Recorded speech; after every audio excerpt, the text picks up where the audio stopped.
dieron de lo que les sobraba, y esa sobra la presentaron como una cosa del otro mundo, y hasta pedían un grupo musical para que los acompañara cuando iban a depositar esto. Ese no puede ser el ejemplo para nosotros, sino el de la viuda que dio todo lo que tenía, pero lo hizo en completo silencio, en total privacidad. Pero Cristo, que conoce las mentes y los corazones, resaltó la actitud de esta mujer y penalizó la actitud de los que dieron mucho, pero que no lo hicieron de corazón.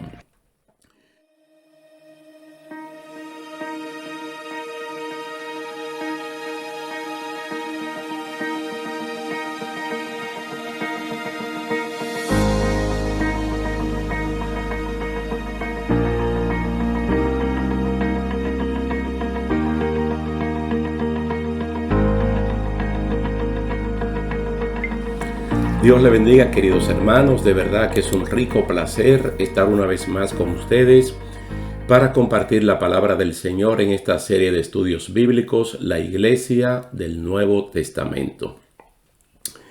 En la lección anterior nosotros vimos la primera disciplina plantada en la iglesia. La primera disciplina que se colocó en la iglesia con los casos de Ananías y de Zafira. Como consecuencia de esa acción disciplinaria de Dios, vino gran temor a toda la iglesia. Así dice la palabra.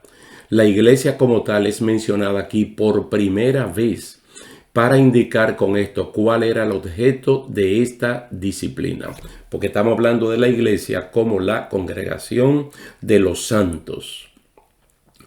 La iglesia como sal, como luz, como cuerpo de Cristo, como luminaria, como conciencia social de la sociedad, como cartas abiertas, como receptora del Espíritu Santo, para ser testigos a los demás, se convierte en ejemplo a seguir. En el día de hoy vamos a ver el ataque contra los líderes.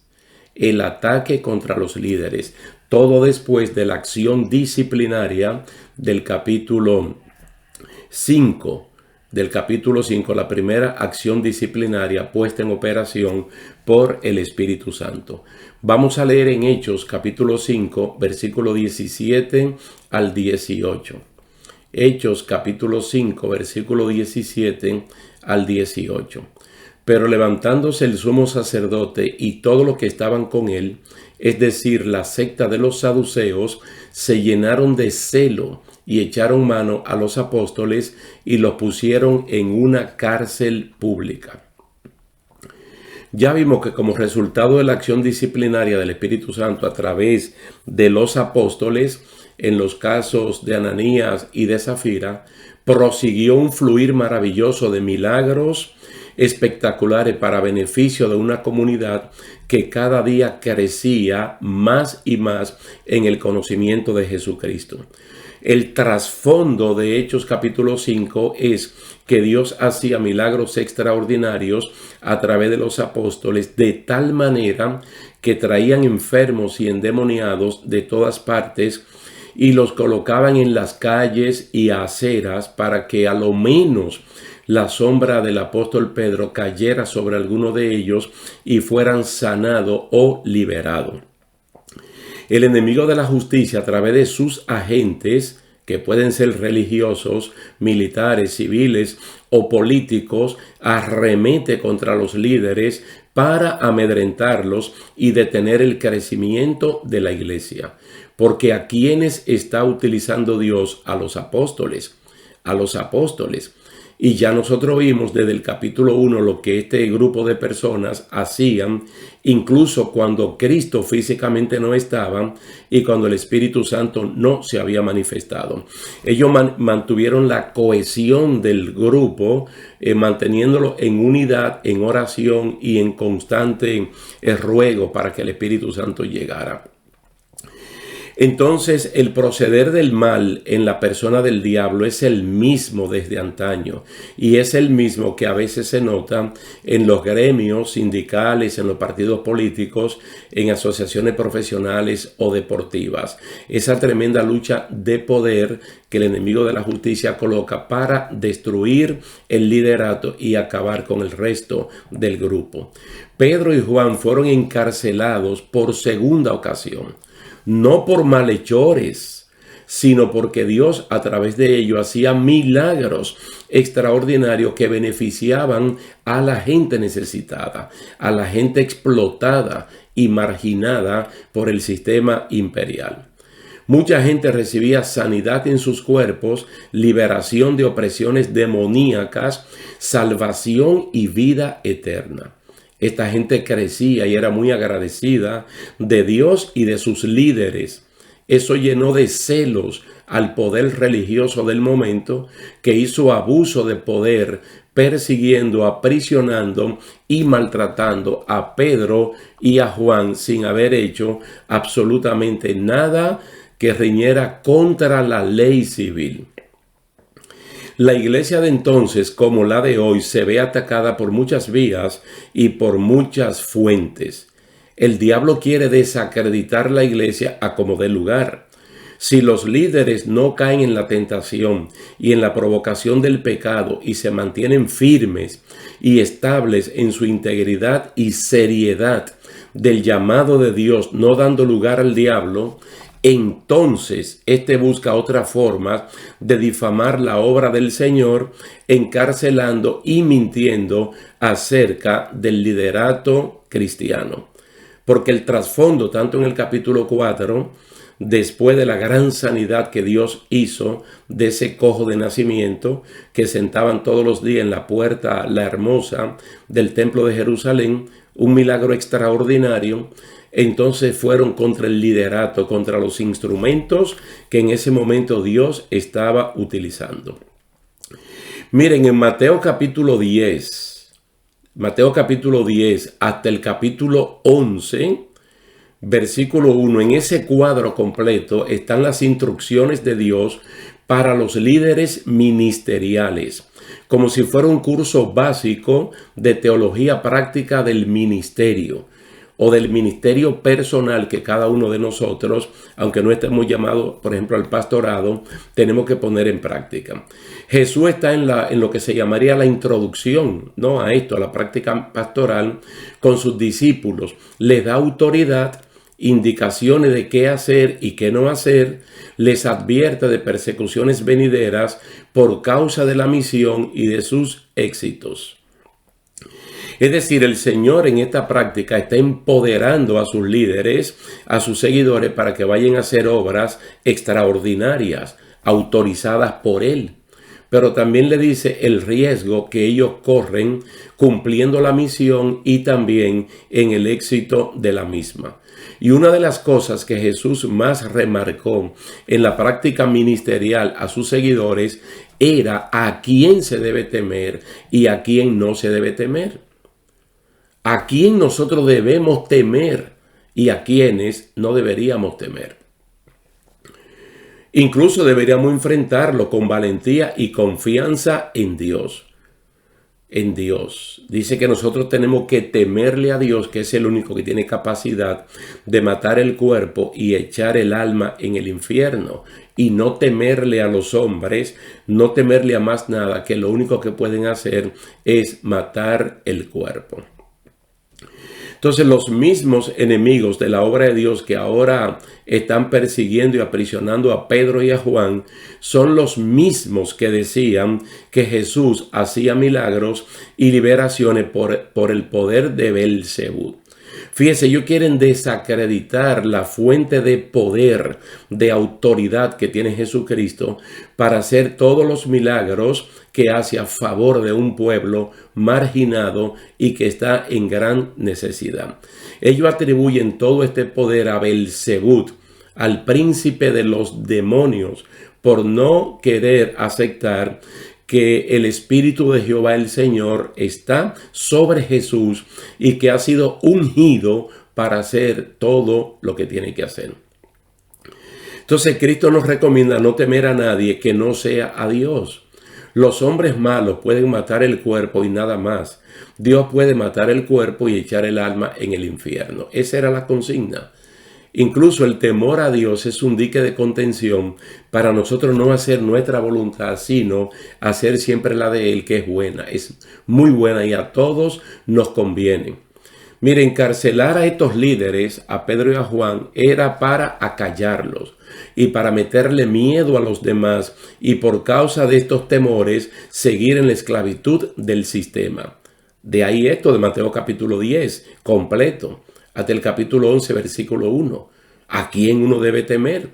Entonces esta gente quiere atemorizar a Pedro y a Juan para que no hablen y al mismo tiempo cercenar el deseo ferviente que tienen estos seguidores de dar testimonio de Jesucristo. Estas prácticas no eran nuevas. Y nosotros siempre hablamos del libro de Nehemías porque es un libro eminentemente pastoral, ministerial, que de vez en cuando tenemos que recurrir a él.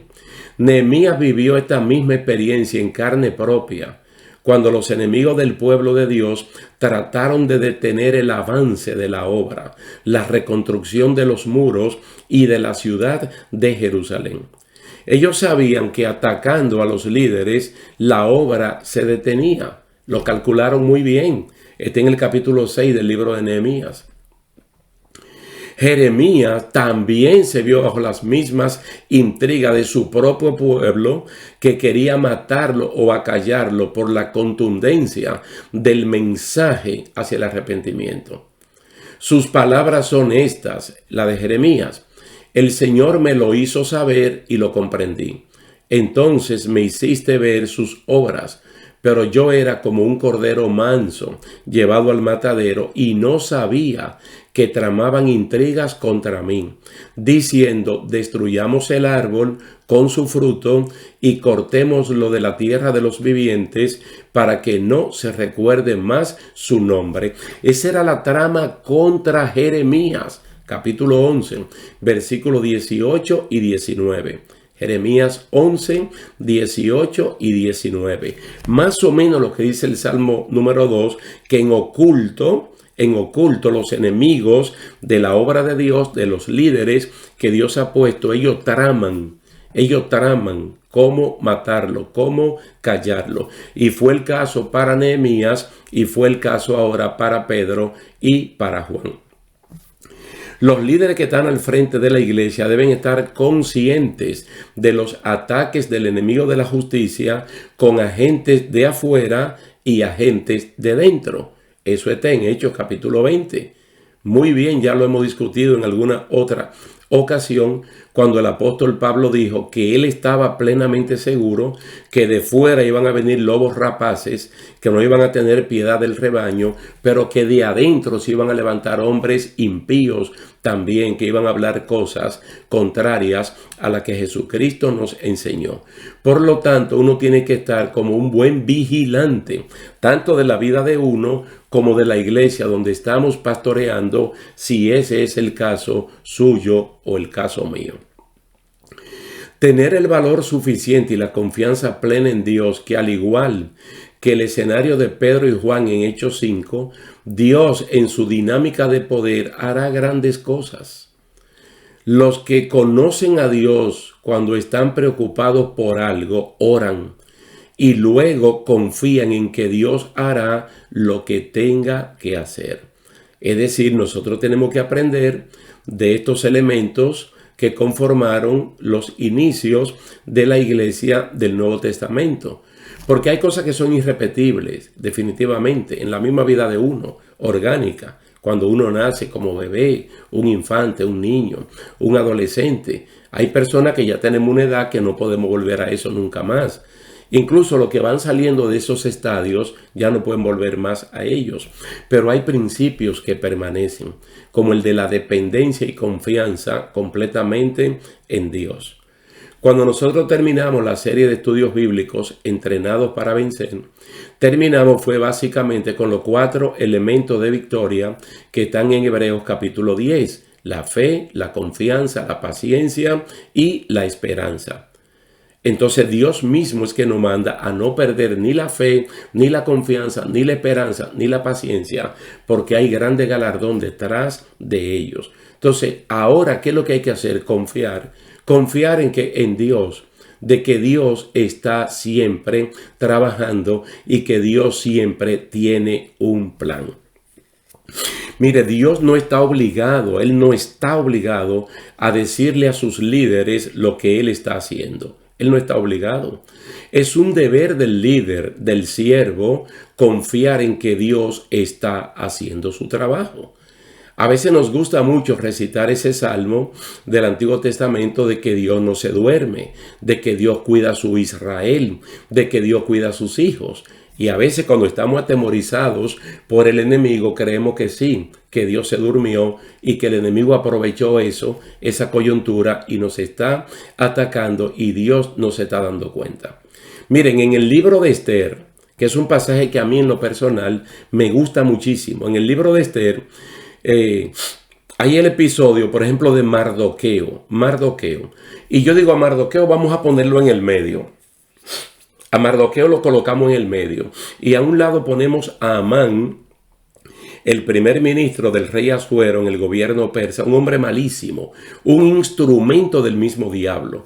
Y a otro lado podemos poner al mismo rey Asuero, que ya casado con la reina Esther, tenía cierta tendencia hacia las cosas buenas, hacia lo justo. El capítulo 5 y 6 del libro de Esther revelan cómo fluían al mismo tiempo dos corrientes hacia Mardoqueo, el líder del momento del pueblo judío que está viviendo en el imperio persa. Y es un hombre que ha demostrado un nivel de espiritualidad tan alto como el que usted y yo como iglesia debemos presentar en este tiempo. Este hombre que había estado en ayuno, en oración, en quebrantamiento por el pueblo de Dios, era objeto de un plan macabro para ahorcarlo públicamente por parte de Amán. Esther capítulo 5, los versículos 13 al 14. Mientras que por otro lado, el mismo día que están tramando ahorcarlo públicamente, el rey Asuero planeaba cómo engrandecerlo, honrarlo y agradecerle por haberle salvado la vida. Esther capítulo 6. Mardoqueo no sabe ni de una cosa ni de la otra. Y Dios no está obligado a decirle a Mardoqueo, mira Mardoqueo, Amán está planeando esto contra ti, o mira Mardoqueo, Asuero está planeando esto a favor tuyo. Lo que los mardoqueos de aquel tiempo y de este tiempo tenemos que hacer es confiar en que Dios siempre tiene un plan. Siempre tiene un plan. Y para que uno no vaya a dudar de que Dios siempre tiene un plan, cada uno de nosotros, sus hijos, tenemos ángeles a nuestro alrededor que nos defienden. No solamente porque lo dice el libro de Hebreos, porque también lo dice el libro de los Salmos. Pero el libro de Hebreos dice que los ángeles son servidores nuestros, los que somos herederos de la salvación. Pero no que son servidores a los cuales nosotros le damos órdenes, sino que los ángeles están bajo las órdenes de Dios para cuidarnos y protegernos a nosotros. Y eso ya lo sabemos. Entonces Mardoqueo tiene la idea de que Dios es su protección. Entonces Dios no está obligado a decirle a él lo que están planeando uno y el otro. Mardoqueo no sabía ni una cosa ni la otra, pero estaba plenamente consciente que por alguna vía Dios enviaría alivio y liberación para los judíos, lógicamente incluyéndolo a él. Mardoqueo fue librado de las manos de Amán. Fue engrandecido, honrado como primer ministro de Persia por el rey Asuero. ¿Y qué fue lo que le pasó a Amán?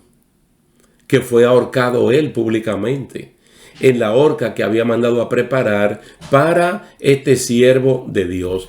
El mismo Dios que hizo esto en el pasado está actuando en el momento de Hechos capítulo 5 y a través de un ángel liberta a Pedro y a Juan y deja la celda completamente cerrada y la guardia en su lugar.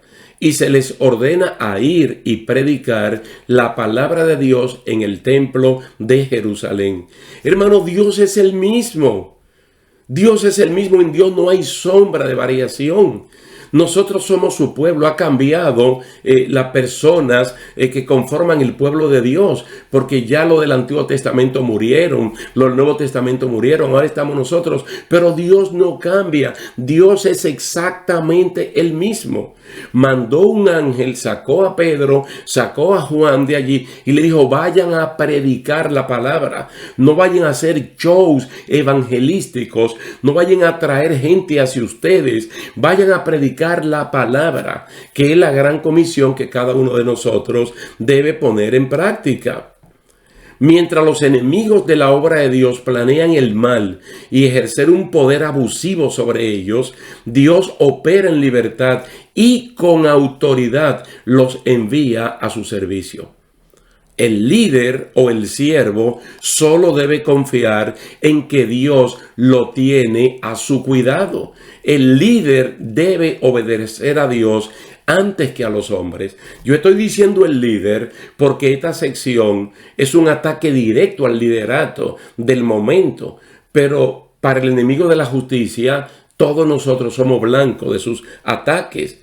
Entonces nosotros, al igual que los líderes, debemos confiar plenamente en que Dios siempre tiene un plan y de que Dios no ha cambiado en absolutamente para nada y que sigue cuidando a su pueblo como lo hacía anteriormente. Noten este pasaje, esta referencia tan hermosa en Hebreos capítulo 13, los versículos 5 y 6, que tiene que ver mucho con Mateo capítulo 10 hasta el capítulo 11, versículo 1. Aquí en Hebreos 13, el autor de la carta aporta un sano consejo para todos los creyentes, no solo para el liderato, los pastores, los diáconos, los ancianos, los líderes de una iglesia local o una iglesia distrital o general, sino para todos los creyentes, pero con especial atención. Mire, con especial atención a aquellos que están al frente de la obra de Dios. ¿Para qué? Para que no modifiquen por ninguna vía su dependencia y confianza plena en Dios. ¿Cuál es el consejo? Escuchen bien esto que dice el autor de la carta en este capítulo 13, versículos 5 y 6. Sean vuestras costumbres sin avaricia. Vuestra costumbre, nuestra manera de ser. Como nosotros somos desde el día que nos convertimos en pueblo de Dios, en pueblo adquirido, en nación santa, en linaje escogido. ¿Cómo? En una dependencia total de aquel que nos llamó. Entonces la avaricia no puede representar otra cosa que no sea la independencia de aquel que nos llamó para por otros medios tratar de ser nosotros aparte de Dios. Tremendo error, hermanos. Tremendo error que lo cometió el pueblo de Israel en un momento cuando cuando esa teocracia, cuando ellos estaban bajo la dirección plena de Dios, ellos decidieron dejar a Dios por una monarquía completamente humana. No, nosotros queremos estar en la moda de los demás y en vez de tener a Dios como nuestro rey, en una teocracia, nosotros queremos una monarquía, otro estilo de gobierno. Alguien que nos gobierne, alguien que abuse de nosotros, alguien que nos lleve a la guerra. Eso era lo que ellos querían. Pero la confianza aquí, vuestra costumbre sin avaricia. Dice, contento con lo que tenéis ahora. En cualquier momento. El ahora es el cualquier momento que usted esté viviendo. Contento con lo que tenemos ahora. Justo en el momento que estamos viendo y escuchando este estudio bíblico. Contento con lo que tenemos. Tal vez lo que tenemos no es lo que uno quiere tener. Pero con lo que tenemos debe ser suficiente. Y más si a lo que tenemos le colocamos allí el Salmo 103. Ahora dice, ¿por qué? Porque Él dijo, Dios dijo, no te desampararé, no te dejaré. Si Dios dijo, no te desampararé, no te dejaré, simple y llanamente hay que confiar en un Dios que tiene un poder tan grande en sus labios, en su boca, que Él llama a las cosas que no son como si fueran.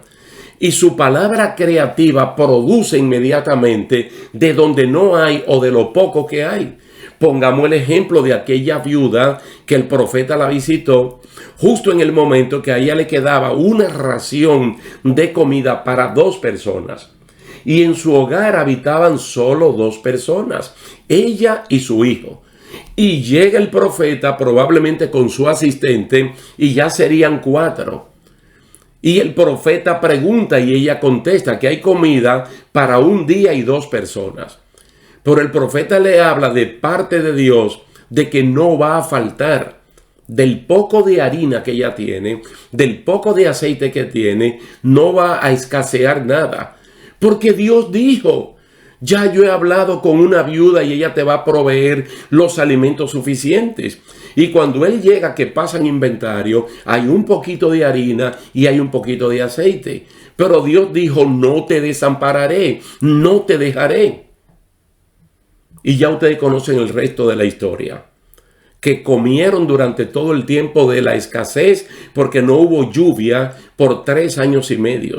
Y el Señor no permitió que lo poquísimo que había se acabara, porque es que nuestro Dios es creativo. Pero también dice, de manera que podemos decir confiadamente: el Señor es mi ayudador.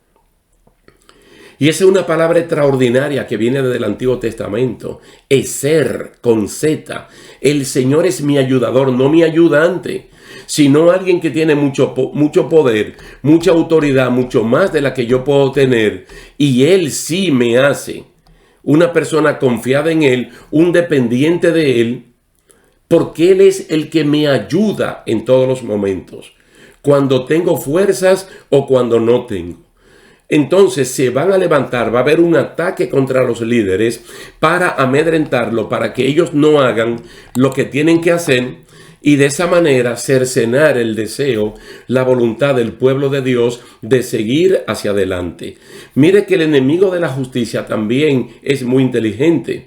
Luego que se coloca esta primera disciplina, porque le fallaron los tiros al enemigo de la justicia, conquistando, engañando a Ananías y a Zafira, le salió, como decimos en buen castellano, el tiro por la culata. Entonces ahora decide contraatacar una vez más a los líderes de la iglesia, difamándolo, encarcelándolo, castigándolo para que no prediquen la palabra del Señor. Pero ya lo vimos claramente en Hebreos 13, 5 y 6. No vamos a tener ningún temor de lo que el hombre nos pueda hacer, porque Dios dijo: yo a ti no te desamparo, no te dejo, porque yo soy el que te ayudo. Bendito y alabado sea el nombre del Señor. Damos gracias a Dios, hermanos. Vamos a dejarlo hasta aquí y será hasta una próxima ocasión, dándole las gracias a Dios y a ustedes también por la atención prestada. Así que Dios me le bendiga, Dios le guarde y hasta la próxima.